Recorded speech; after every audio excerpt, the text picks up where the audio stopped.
Hello বন্ধুরা, কেমন আছো তোমরা সবাই? আশা করি তোমরা ভালো আছো। আমিও খুব ভালো আছি। আজকে দেখো পুরো রেডি সেডি হয়ে একবারে ব্লগটা স্টার্ট করলাম, কারণ আজকে আমি একটু পুজো দিতে যাব মন্দিরে।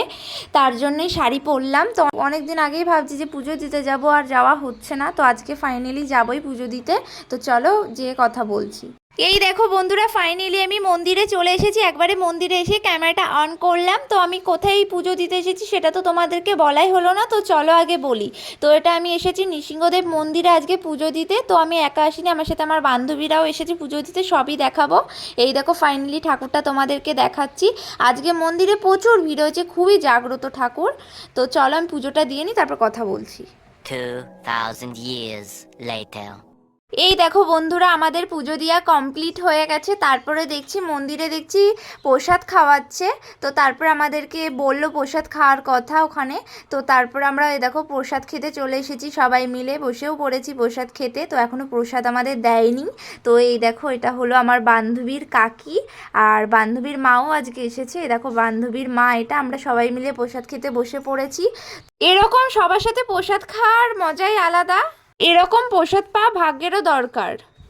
সবসময় তো আর প্রসাদ খাওয়াই না। আমরা এই দিনকে পুজো দিতে গিয়েছিলাম, তো সেদিনকে দেখছি প্রসাদ খাওয়াচ্ছে। তো আমরা সবাই মিলে একসাথে মজা করে বসে পড়লাম খেতে। দেখো আমাদের পাতাও দিয়ে দিয়েছে।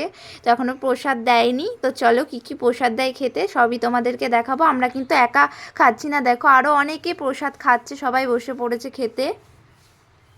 দেখো সব সময় তো আর এখানে প্রসাদ খাওয়ায় না। আমরা পুজো দিতে গেছিলাম, সেদিনকে দেখছি প্রসাদ খাওয়াচ্ছে। অনেক দূর দূর থেকে মানুষ আসে এখানে নৃসিংহদেবের নামে পুজো দেয়। তো তারপরে প্রসাদ খাওয়ায় এরকম। দেখো তারপরে সাদা অন্ন দিয়ে দিল, ভেজ ডাল, তারপরে বেগনি, তারপরে এই দেখো পটল পোস্ত দিয়েছে, ধোকা দিয়েছে। ধোকাটা আর আমি তুলতে পারিনি। তো তারপর আমাদের খাওয়া দাওয়া কমপ্লিট হয়ে গেছে। তারপরে দেখো আমরা মন্দিরে আবার চলে এসেছি। তো তারপরে বাড়ি যাব, তার জন্য বসে আছি। দেখো বৃষ্টি পড়ছে, তো সে তার জন্য আর বাড়ি যেতে পারছি না। বৃষ্টিটা না কমলে কী করে বাড়ি যাব? বৃষ্টিটা একটু কমুক তারপরে বাড়ি যাব। তো ভাবলাম তোমাদের মন্দিরে চারপাশটা ঘুরিয়ে দেখাবো। তো আজ আর দেখাতে পারলাম না, খুবই জোরে বৃষ্টি পড়ছে। সেই আবার অন্য কোনো দিন আমি তোমাদেরকে মন্দিরটা ভালোভাবে ঘুরিয়ে দেখাবো। তো আমার ভিডিওটা তোমাদের কেমন লাগলো অবশ্যই কমেন্ট করে জানিও। ভালো লাগলে লাইক কমেন্ট সাবস্ক্রাইব অবশ্যই করে দিও।